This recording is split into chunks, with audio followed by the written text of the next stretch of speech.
राज्य उत्पादन शुल्क विभाग महाराष्ट्र यांच्या कोल्हापूर कार्यालयाच्या मार्गदर्शनाखाली मोठी कारवाई करण्यात आली।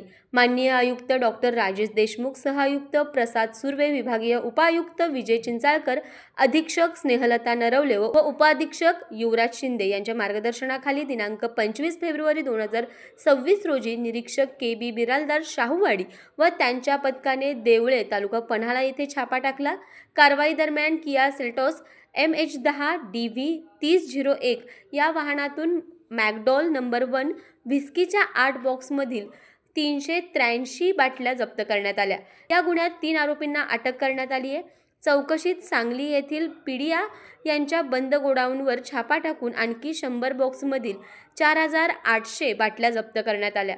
एकूण 108 बॉक्स, 5183 बाटल्या, किया सेल्टॉस वाहन व 4 मोबाईल असा एकूण 28,73,480 किमतीचा मुद्देमाल जप्त करण्यात आला। सदर गुन्हा महाराष्ट्र दारूबंदी अधिनियम 1949 व भारतीय न्याय संहिता 2023 अंतर्गत दाखल असून तपास निरीक्षक के.बी. बिरालदार करीत आहेत। कारवाई VR Shitole, RD Gosavi, SR Gaikwad, SR Thombare, KM Patil, AA Karade, JR Shingare, MD Patil, MB Powar तसेच सांगली व मिरज येथील राज्य उत्पादन शुल्क अधिकाऱ्यांनी सहभाग घेतलाय।